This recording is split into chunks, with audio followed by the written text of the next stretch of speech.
Coming up on Good Morning Texas, how the city of Austin and UT community is getting in touch with its Latin roots. A company that's sharing bits and pieces of Austin with everyone, one box at a time. And we've got the magic, baby. All this and more coming up on Good Morning Texas.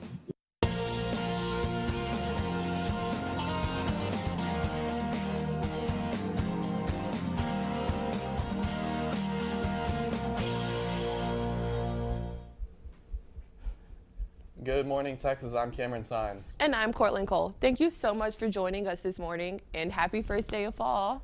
I honestly cannot believe it's fall already, still with those 90-degree temperatures outside. I know, but I'm so excited to wear like long sleeves and scarves and boots and just be so like autumned up, you know? Yeah, definitely ready for that Netflix and chill season. So it's coming.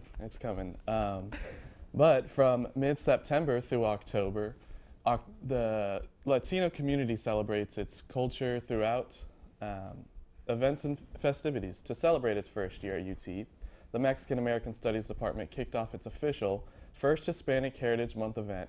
Reporter Cassandra Jaramillo gives us the recap.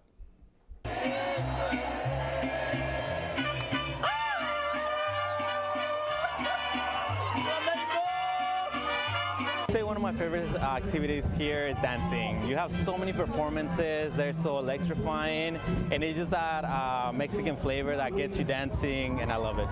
Hispanic Heritage Month started last week for its annual celebration that honors the Latino culture.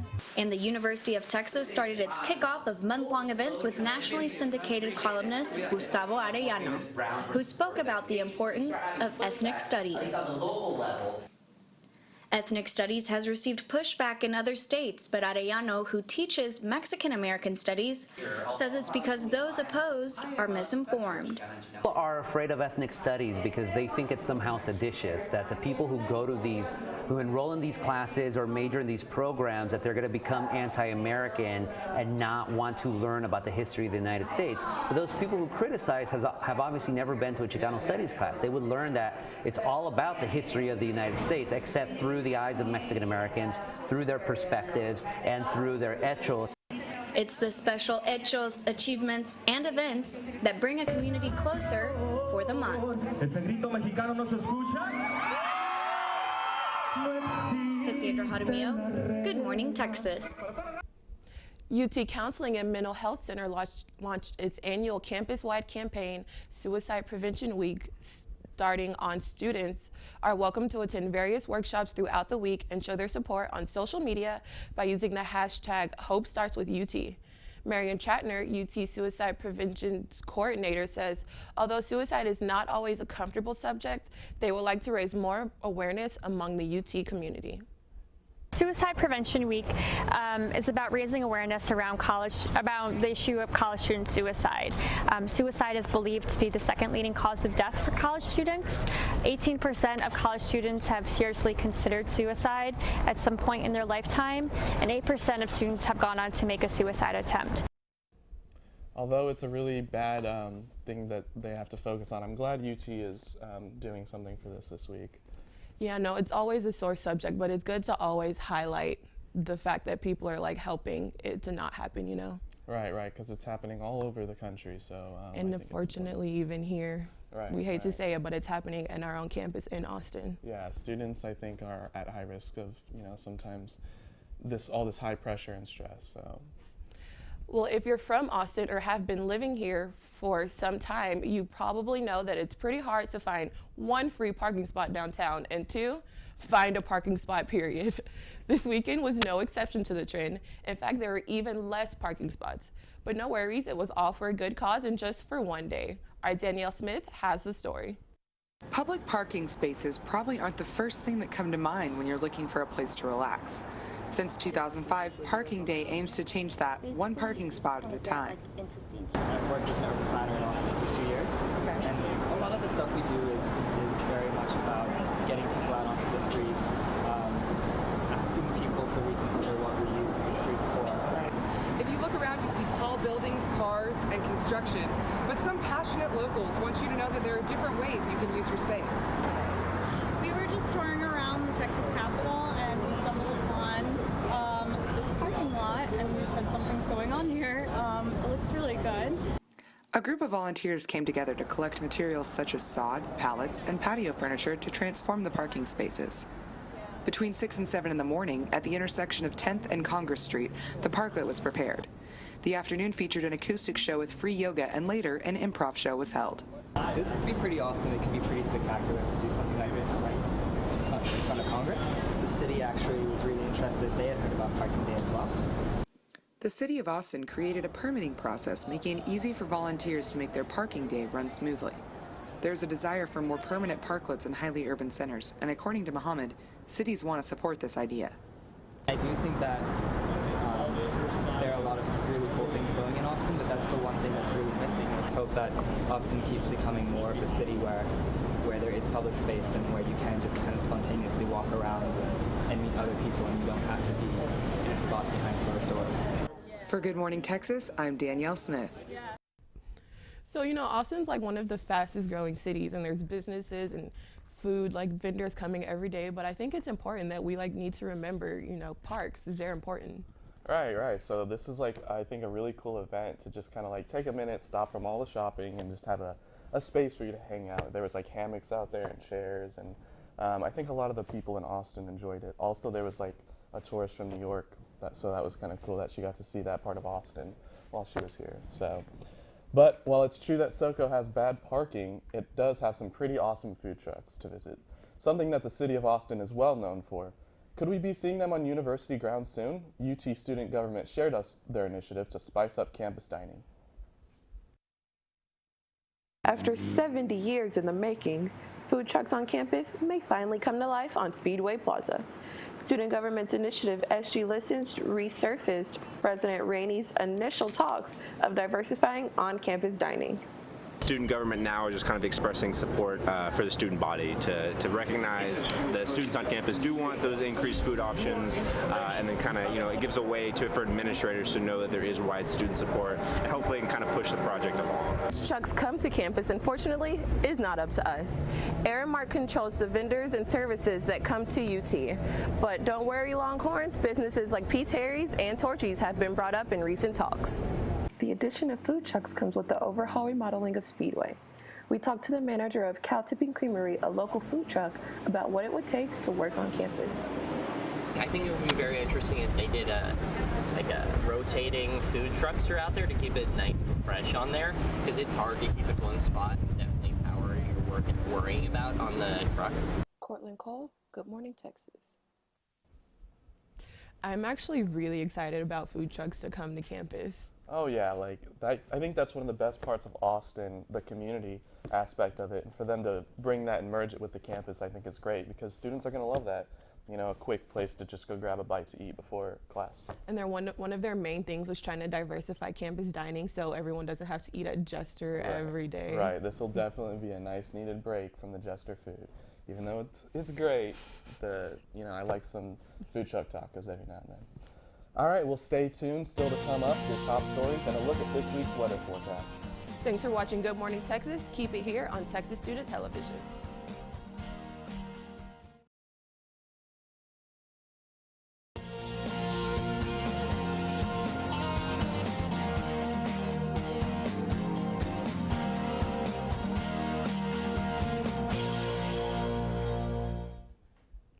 Welcome back to Good Morning Texas. We have reporter Danielle Smith in the News and Weather Center. What's happening in the news this week, Danielle?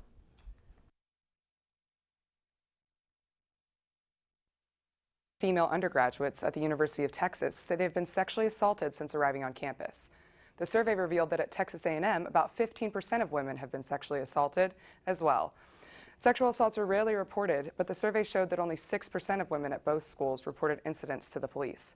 Feelings of shame, embarrassment, or fear of emotional difficulty were listed as the top reasons why they didn't report the assaults. Some bad news may be ahead for Austin's Airbnb users as City Council inches closer to increasing enforcement of shorter-term rental regulations. The short-term rental industry in Austin has thrived with the lack of available hotel rooms during popular touristy seasons, but so have the complaints. Those opposed to Airbnb say that too often people are throwing large, loud parties in their typical quiet neighborhoods. Also, the company currently does not get taxed like hotels do, another source of opposition. The city will still have to draft an ordinance based on recommendations made. The drafted ordinance is expected to come back to council for a vote in early 2016. Pope Francis landed on U.S. soil for the first time yesterday. His 6-day visit is said to highlight his love for the poor and his willingness to tackle the nation's most significant political, social, and economic controversies. Francis is the 4th head of the Catholic Church to visit the United States, nearly 50 years after Paul VI made the first visit in October 1965. And for weather this week, autumn has arrived, but don't pull out your jackets just yet. This week we have highs in the 90s with mostly sunny skies. Lows will fall to the low 70s, and there are low chances of showers. Today there will be a high of 96 with a low of 69.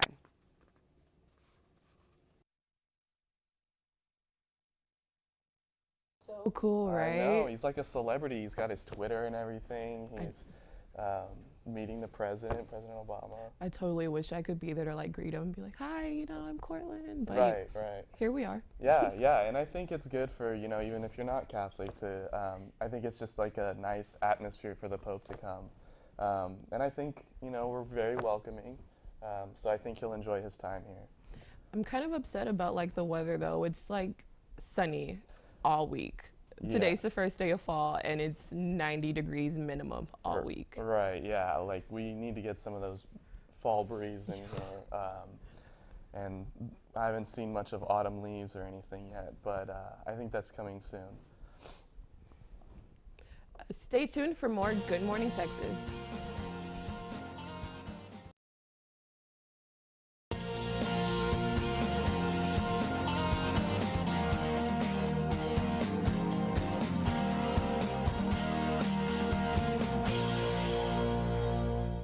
Wish you could have a taste of Austin delivered right to your door? Well, with the Austin Bat Box, you can get a taste, smell, and feel.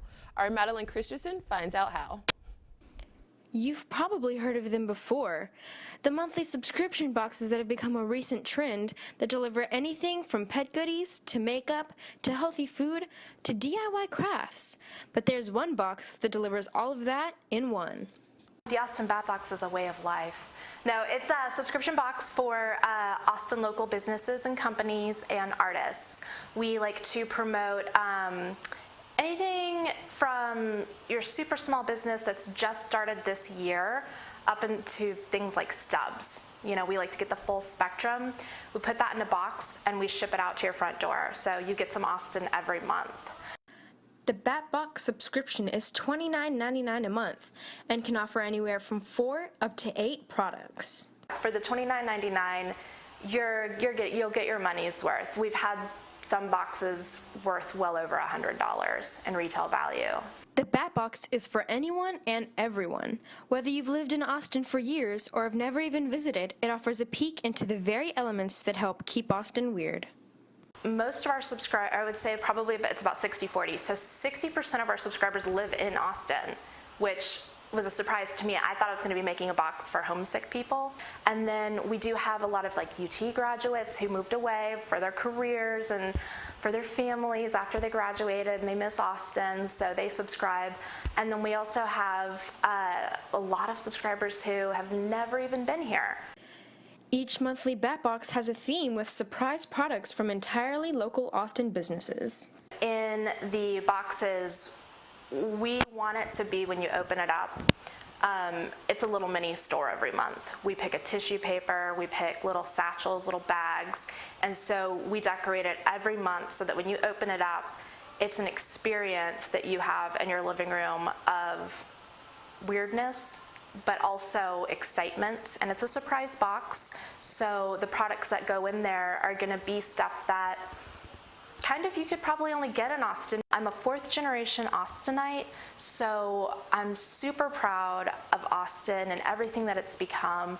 I'm proud of my friends who are artists, and I just wanted to find a way to get stuff out there. Madeline Christensen, Good Morning Texas. Want to help keep Austin batty? The Austin Bat Box has gifted GMTX with a bag full of local Austin goodies that have been featured in their past boxes, and we're giving it away to one lucky person. Now, normally Bat Box doesn't reveal the theme or products until the 1st of the month, but they've given Good Morning Texas an exclusive item that will be in this upcoming October box. And that right here is these Cthulhu dice from a local game shop around here. They're just a fun game you can keep in your pocket and play with your friends. The back has a lot of stuff like that in Yeah, there. so we wanted to just read a little bit of the back for you so you can kind of get a little bit of what it says. So you roll the dice to destroy your opponent's sanity. Better yet, steal it. Keep Cthulhu dice in your pocket and drive your friends mad wherever you go, over lunch, waiting for a plane, or whatever the voices tell you to do. Wow, I'm a little scared to play, but I think, it'll be fun. Students can play in between classes and stuff like that. But yeah, the back has a lot of great gifts like this from local stores in Austin. They have gift cards to local stores. They have different board games and everything. And there were even some CDs of local, up-and-coming Austin artists. There was a vial of Barton Springs water, famous Barton Springs, and the July Batty box. So that's pretty cool, I think. Yeah, I think that's pretty cool. So just follow us on Twitter. And if you want to be entered into the giveaway, all you have to do is tweet at Good Morning Texas and at BatBox ATX, your favorite local Austin business. Stay tuned for more Good Morning Texas.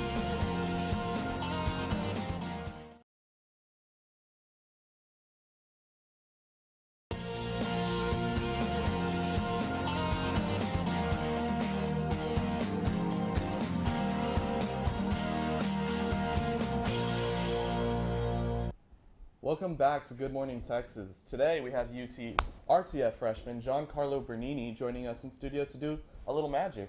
Giancarlo, it's great to have you here. Thanks for having me. Yeah. Glad to have you here. So tell us, what's been your favorite part about doing magic?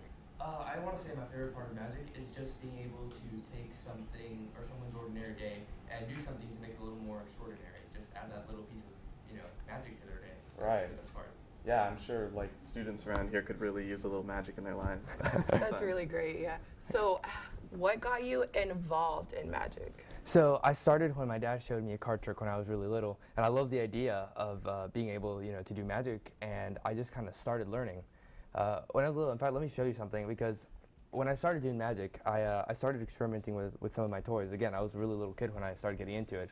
I got a Rubik's Cube, and this Rubik's Cube, I don't know if you've ever played with it. I could never solve a Rubik's Cube, but I'd try, different things to try to solve the cube, and nothing would work. That's when I realized, that's what magic is for. It helps you just completely, solve problems in a very different way than you'd normally be used to.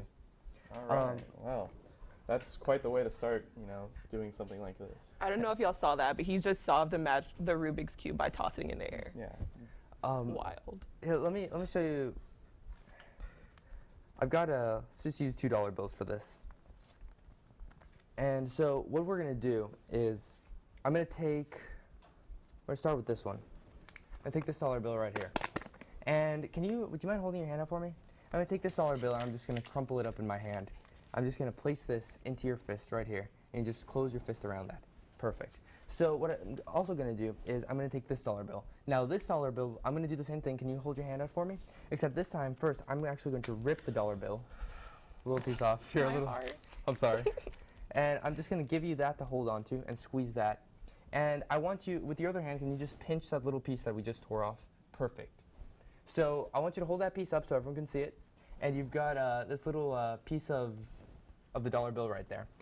Here's what I'm going to do. All right, go ahead and close your fist right here. I'm going to take this piece of the $1 bill that you're holding that's just been ripped off. I'm going to transfer it over to your hand just like this. That's all I've done, is I've taken that piece from your hand and transferred it over to your hand. That's all that's happened. And yet, I think you might have an idea of what might have just happened. Would you mind opening your closed fist for us? And can you open up that $1 bill that you've been holding? And go ahead and show that to the camera. Is that completely whole? It's a complete $1 bill. And yet, it was ripped when you crumpled it and put it in my hand. So go ahead and let's see what you have. You're holding this ripped piece right here. And now your $1 bill is not only ripped, but can you check that matches? Does that piece match the $1 bill that you've been holding? It matches. I get the broken one. So you effectively teleported a dollar bill in our hand. There we go. And y'all can keep those as souvenirs if you want. Thank you. Thanks. But I'm never spending this. Don't- I'll never spend this. don't forget it. And you can't spend that one. So. No dollars richer. By the way, I do have something, I don't know if the camera can see this, a little glass box right here. And this little glass box says, for emergencies only. So I've got it right here. Which camera are we doing here? Right here? Okay. So it's a little glass box that says, for emergencies only. And it's got a little folded up card inside. Now, that is actually going to stay right here on this little stool right here. And so I'm going to leave that right there for y'all to see. Can the camera see that well? Yes? Awesome. Okay. So what I also have here is a deck of cards. And would you just do me a favor and just stay stop anywhere you want? Stop. Right here. And what I'm going to have you do is, Cameron, could you take this Sharpie for me? Sure. And you're just going to sign your name across the face of the card right here. Okay. Perfect. So you've signed this card. I'm actually going to take it. And what we're going to do with it is I'm going to rip it just like this. Now, you can still see your signature on there. That is your 6 of diamonds. Right. And what's going to happen is I'm going to ask you to hold on to that for me. And here, I can take your dollar bill for you. Or you can put it in your pocket if you want. Keep it for tacos later. I'm gonna ask you to hold those pieces of the card right there. Okay. And I'm going to take a little bandana. And this bandana is going to hide those pieces. That's all it is, the black bandana. And I'm just going to take those pieces and we're going to hold them under the bandana. And what you're going to do is you're just going to, can you pinch your hands like this? Perfect. And just go ahead and just pinch the little pieces of card underneath the bandana. Make sure you've got them all. Do you've got them all? I think so. You think so? Yeah. All right, I'm going to let go of any fall. That's all right. But yeah, I think you've got them all. And so the other thing I've got is a magic wand. And here's what's going to happen. Yeah, I know, the magic wand. So I'm just going to hold the corner right here. And I'm just going to tap your hand 3 times. On the third tap, what I want you to do is let go of the pieces and just let them fall to the floor. Okay. Ready? 1, 2, 3. They're gone. They were in my hand, I promise. They were in my hand. Did you feel them in your hand? I felt them. They were there. And yet, when you dropped them, nothing. Now, there's a problem with that. And the problem with that is that every time that I do this trick, my deck ends up being a card short. And so if I were to end the show that'd be great. But if someone were to ask me to do another card trick, I'd be in trouble. Right. Because I don't have all the cards I need. Sure. And that's why I always come prepared. In those situations are what we like to call magical emergencies. And yeah, we do have a little emergency box over here. I don't know if y'all can get a look at that right there. We do have a little emergency box right over here. And in this little emergency box, there is a folded up card that's been in view the entire time. I'm just going to take that, and it is a little card. It is a folded up playing card, and I think it's a 6 of diamonds. And I think it has your name on it. Is that your signature? It could be a forgery. Signature. That's is my it? signature, and we saw it in the box the whole time. That is so, yes, that's my card. Thank you. Perfect. And that's my signature. You get a card and a dollar. Card and a dollar, yeah. What a great day for you. Wow, okay. So I think we have time for maybe one more quick trick. Sure. Show us what you got, Giancarlo. So let's do one more thing. It's a little sponge ball. And this little sponge ball, you give it a little rub and you can get 2 of them. So what happens is, can you just hold this out for me? I'm going to take, here, open your hand. I'm actually going to, I'll take one over here, and I'll take one in this hand. Now watch, because this one just goes right through your hand and just jumps to the top just like that. I know, it's kind of weird. Here, hold your hand over for me, Cameron. Sure. And I'm going to take this one over here, and can you just squeeze this one as tight as you can? Okay. And watch. Just goes right there. Take a look. All right. All right, well, I think that's enough magic for today. I'm thoroughly confused and amazed. Yeah. Thanks so much for waking up with us bright and early this Wednesday morning. Yeah. We look forward to hearing more of the Grey Bernini later this semester. All right, Giancarlo, thanks for coming. Thank you. Appreciate it. Thank you. Make sure to follow us on Twitter at GoodMorningCX and have a marvelous morning.